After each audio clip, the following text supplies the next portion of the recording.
आज जैसे ही चुनाव की घोषणा होती है वैसे ही आदर्श आचरण संहिता लागू हो जाएगी।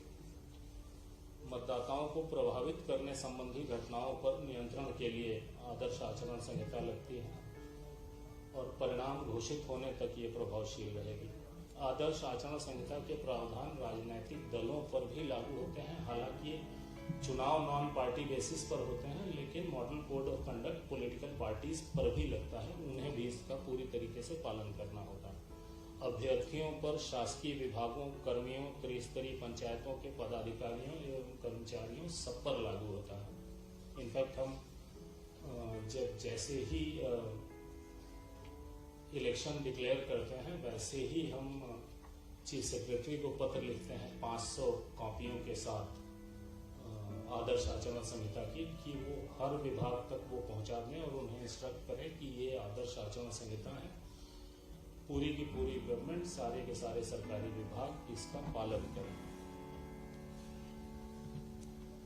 निर्वाचन के दौरान किसी भी अभ्यर्थी को प्रचार हेतु सभा, रैली, जुलूस आदि आयोजन के पूर्व सक्षम प्राधिकारी की अनुमति लेना अनिवार्य होगा।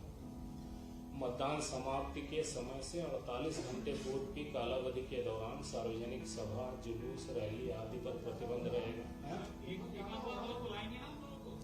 अंतिम पैराग्राफ तक पहुंचा हूं, धीरे छूट गया। ये सब नहीं मिलेगा आपको, मुद्दे की बात मिलेगी। नहीं, आपका सदैव स्वागत है। हम भागते इसलिए हैं क्योंकि आप केवल डेट पूछते हो जो हम बता नहीं सकते। आज हम बता सकते हैं तो हमने खुद सबको बुलाया। ठीक है। आयोग ने कोविड से बचाव के लिए ढेर सारे निर्देश जारी किए हैं। वो वही हैं जिनसे आप बार बार परिचित हैं। तो जो आप चाहते हैं वो बता दें आपको।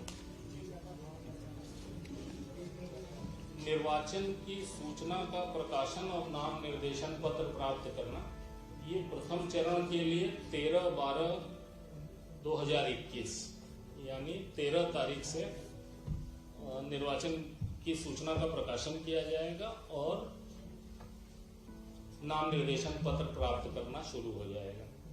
नाम निर्देशन पत्र प्राप्त करने की अंतिम तारीख 20 दिसंबर। नाम निर्देशन पत्रों की संवीक्षा यानी जांच 21 दिसंबर। नाम वापस लेने की अंतिम तारीख 23/12 और इसी दिन सिंबल अलॉटमेंट होगा। मतदान यदि आवश्यक हो, हम ऐसा इसलिए कहते हैं कि पंच के पद के लिए कई बार कुछ जगहों पर या कई जगहों पर इलेक्शन नहीं होते हैं। मतदान 6 जनवरी 2022 पहले चरण का। मतदान केंद्र पर की जाने वाली मतगणना केवल पंच और सरपंच के लिए 6 जनवरी। जनपद पंचायत सदस्य एवं जिला पंचायत सदस्य की विकासखंड मुख्यालय पर ईवीएम से की जाने वाली मतगणना 10 जनवरी।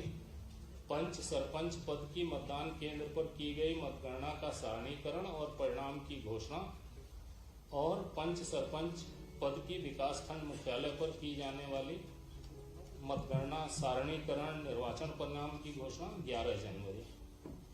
जनपद पंचायत सदस्य पद के लिए मतों का सारणीकरण और निर्वाचन परिणाम की घोषणा, जिला पंचायत सदस्य पद के लिए मतों का विकासखंड स्तरीय सारणीकरण 22 तारीख को, 22 फरवरी। जिला पंचायत सदस्य पद के लिए मतों का जिला मुख्यालय पर सारणीकरण एवं निर्वाचन परिणाम की घोषणा 23 फरवरी। द्वितीय चरण में निर्वाचन पत्र की सूचना का प्रकाशन 13/12 सेम डेट। नाम निर्देशन पत्र प्राप्त करने की अंतिम तारीख 20/12। संवीक्षा 21/12। नाम वापस लेने की तारीख 23/12। मतदान 28/1। हमें गैप देना पड़ता है 15-20 दिन का, ताकि हम डीएमएम निकाल करके और ईवीएम का फर्स्ट लेवल चेक करके ईवीएम क्लीनिंग करके उसे अगले चुनाव के लिए तैयार कर सकें। मतगणना पंच सरपंच की 28/1।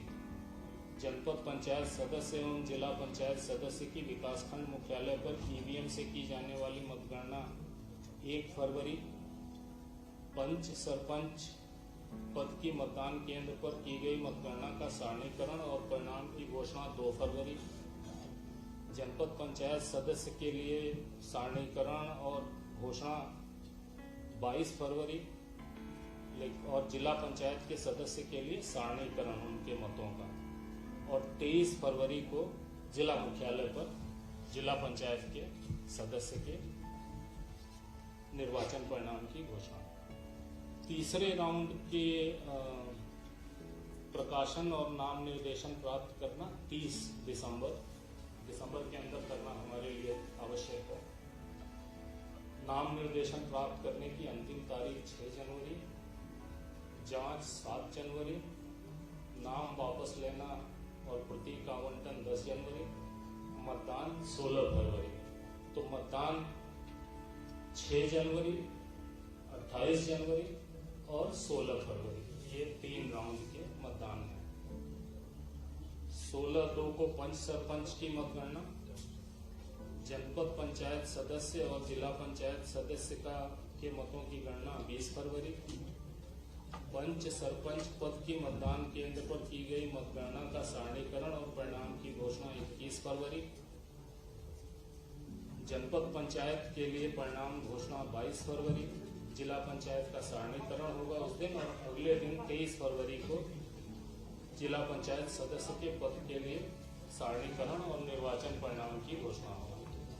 ये पूरी जानकारी है जी। अंतिम परिणाम 23 फरवरी। ये जानकारी आपको दे दी जाएगी।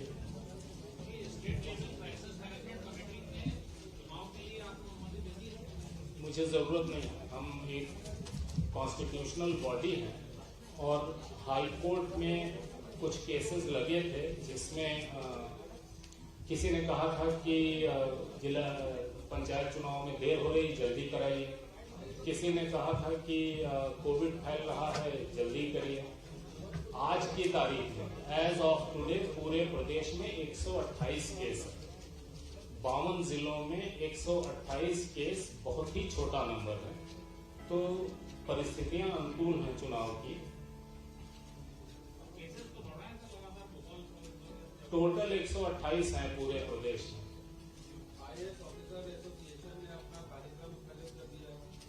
हाँ, उसके हम भी IAS अधिकारी हैं भूतपूर्व। उसके कई कारण हैं, कोरोना उसका कारण नहीं है। शांत रहे तो बात सुनाई देगी जी।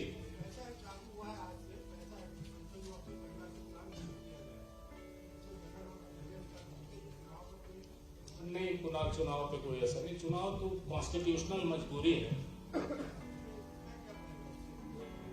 किससे कोई चुनाव तो अपनी जगह है, that is in its own place.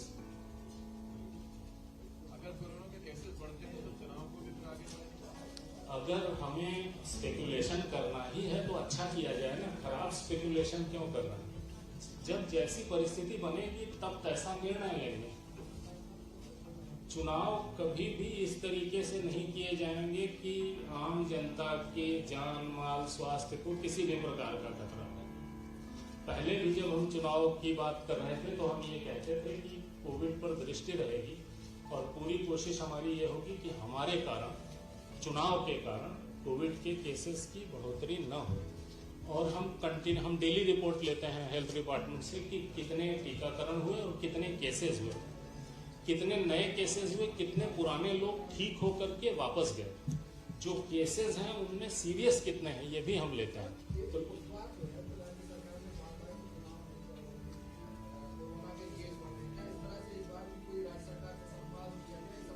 राज्य सरकार से स्थायी संवाद होता रहता है, हम डेली रिपोर्ट लेते रहते हैं। और हम चुनाव करने जा रहे हैं ये राज्य सरकार को इसलिए पता लग जाता है क्योंकि हम चुनाव से पहले कलेक्टरों से VC करते हैं। कलेक्टरों से VC करने के लिए GAD की अनुमति लगती है कलेक्टर को कि वो VC अटेंड कर सके। तो हमारे यहाँ से चिट्ठी जाती है GAD को कि कलेक्टरों को अनुमति दीजिए, हम इस तारीख को इतने बजे VC करना चाहते हैं। हाँ,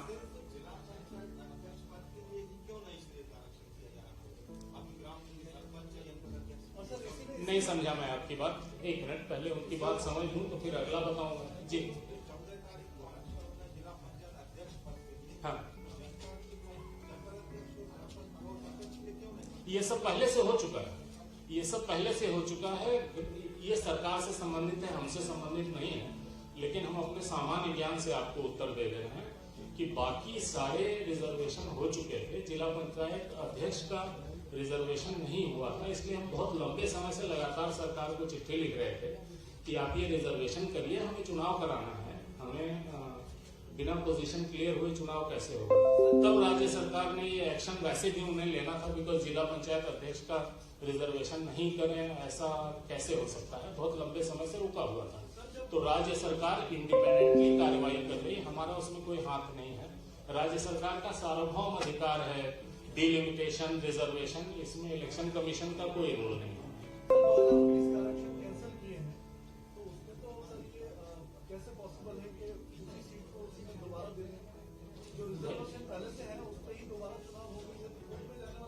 हाँ, लोग जाएंगे कोर्ट में, लोग जाएंगे कोर्ट में, कोर्ट जैसा करेगा वैसा करेंगे। लेकिन हमारे पास हमारी संवैधानिक जिम्मेदारी है चुनाव कराना। जब तक किसी प्रकार की कोई रोक हमारे सामने नहीं है तब तक हमें चुनाव कराना ही कराना है। और ऑलरेडी हम लोग बहुत ज्यादा लेट हो चुके हैं, जो बहुत अच्छी, बहुत एक्सेप्टेबल स्थिति नहीं है।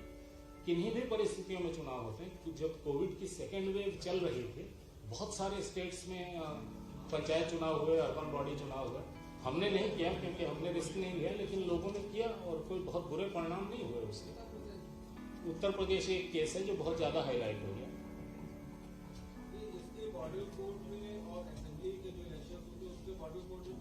एक ही जैसा होता है, हम आपको मॉडल कोड की भी कॉपी देंगे, बहुत बारीकी से देख सकेंगे। दोस्तों, अगर हमारे वीडियो आपको पसंद आ रहे हैं तो लाइक, शेयर और सब्सक्राइब ज़रूर करें। अगर आप हमें फेसबुक पे देखते हैं तो फेसबुक पे शेयर ज़रूर करें। नमस्कार।